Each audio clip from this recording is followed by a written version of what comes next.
Penting bagi Bapak Ibu ketika melakukan penelitian itu, kita juga harus mengetahui riset gap ya, agar penelitian kita itu berkualitas.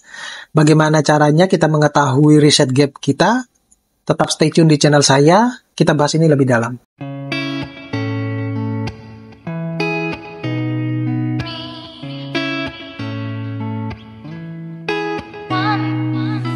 Assalamualaikum warahmatullahi wabarakatuh.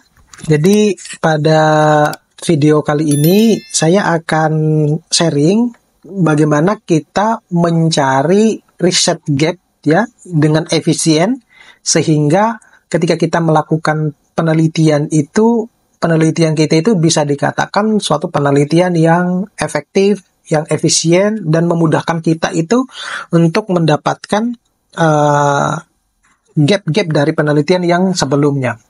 Nah, tapi sebelum kita lanjut, jangan lupa untuk selalu dukung channel saya dengan cara mengklik tombol subscribe, like, share, dan komen, dan tombol loncengnya juga, biar updating dari video-video saya, Bapak Ibu dulu yang akan mendapatkannya, dan biasakan untuk menonton video saya sampai full.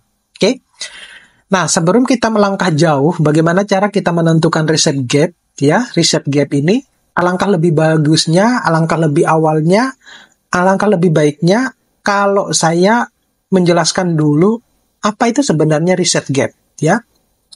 Jadi riset gap itu adalah celah atau kesenjangan atau inkonsistensi dalam penelitian terdahulu yang muncul kemungkinan penelitian tersebut itu bisa kita kembangkan.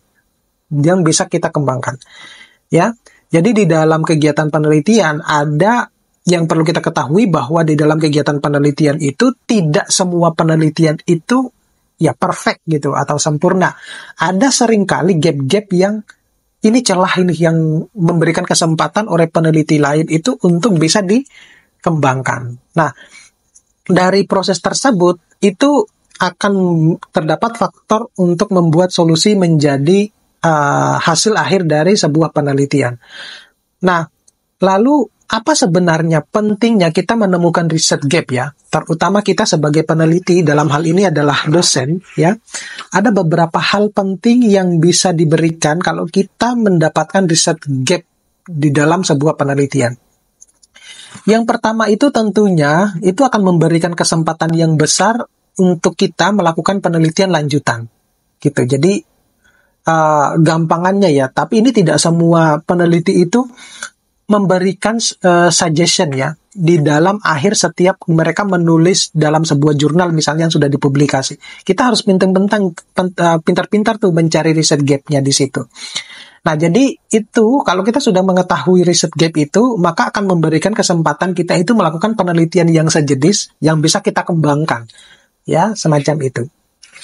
Kemudian yang kedua itu memiliki kebaruan dari penelitian yang dijalankan. Jadi karena kita sudah mengetahui kelemahan dari penelitian yang sebelumnya seperti apa, maka itu bisa kita ambil ya, bisa kita jadikan sebagai referensi bahwa oke, kalau penelitian yang sebelumnya itu dia sudah melakukan metode seperti A, B, C, D, ternyata kelemahannya adanya di sini gitu. Nah, oleh karena itu kita bisa melakukan dengan metode yang lain, ya, atau memodifikasi metode yang sudah ada, sehingga mungkin bisa akan mendapatkan hasil yang lebih bagus, gitu. Kemudian manfaat yang berikutnya itu adalah menghasilkan temuan peneliti yang lebih sempurna.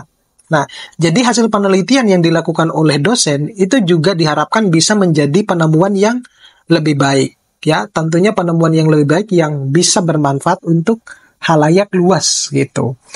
Nah, baru kita masuk ke inti pokoknya ini. Bagaimana cara kita menemukan riset gap? Ya, bagaimana cara kita menemukan riset gap di sini?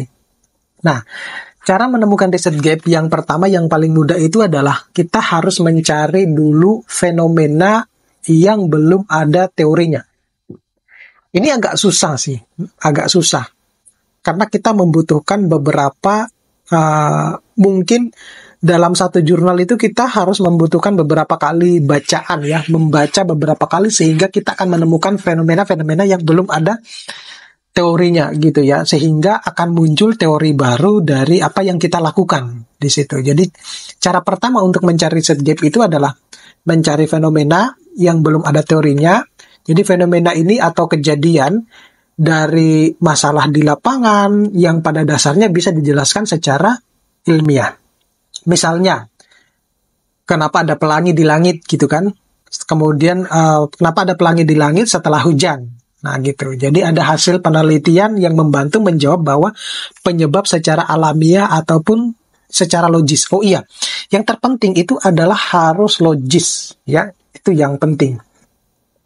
Kemudian yang kedua itu adalah mencoba mencari konsep yang diabaikan peneliti sebelumnya. Gitu. Jadi kalau fenomenanya sudah ketemu, ya, ataupun tidak ketemu, ya udah kita coba mencari ke konsep ya yang mungkin diabaikan oleh peneliti sebelumnya ya. Jadi mencari riset gap yang kedua itu ketika kita sudah menemukan konsep ya yang diabaikan oleh peneliti sebelumnya, itu kita melakukan penelitian itu ada beberapa konsep dan teori dasar ya. Nah, teori dasar itu penting untuk memahami teori dasar. Kemudian yang ketiga itu adalah kita menganalisis ya adanya celah di penelitian sebelumnya. Nah, caranya bagaimana? Kalau saya itu biasanya yang saya lakukan itu mencari kelemahan dari penelitian tersebut dulu. Kelemahannya. Atau yang syukur-syukur banyak juga sebenarnya jurnal yang justru menyarankan untuk melakukan penelitian yang ini gitu. Ya mungkin dia sudah merasa bosan kali ya melakukan penelitian tersebut. Jadi disyaratkan untuk orang lain melakukan penelitian sejenis. Tapi sebenarnya triknya dia itu adalah biar ketika dia menyarankan penelitian tersebut, dia tetap akan mengacu pada hasil tulisannya dia gitu. Jadi kita merujuk dari hasil tulisannya dia, itu adalah sebenarnya salah satu triknya dia gitu. Untuk biar kita itu mensitasi tulisannya, gampangannya semacam itu.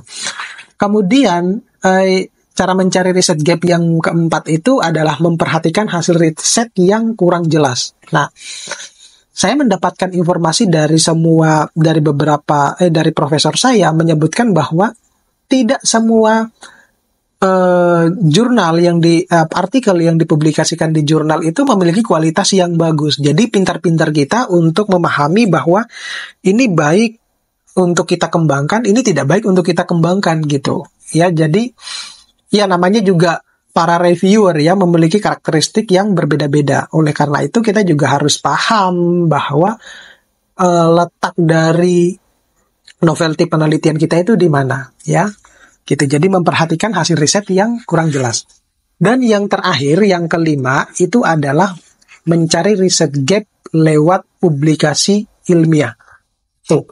Nah, kalau lewat publikasi ilmiah, nah tentunya kita harus lebih banyak membaca jurnal-jurnal ya, baik itu terutama ya jurnal internasional ya, jurnal internasional. Karena kenapa demikian? Karena kalau jurnal internasional itu dia update terus-menerus. Jadi apalagi kalau kita berlangganan jurnal ya. Berlangganan jurnal seperti berlangganan Web of Science ataupun Science Direct. Nah, itu tiap hari kita akan mendapatkan new knowledge ya, new insight terhadap apa yang kita baca. Jadi kadang belum selesai nih kita baca di satu jurnal, muncul dengan jurnal yang menurut kita menarik.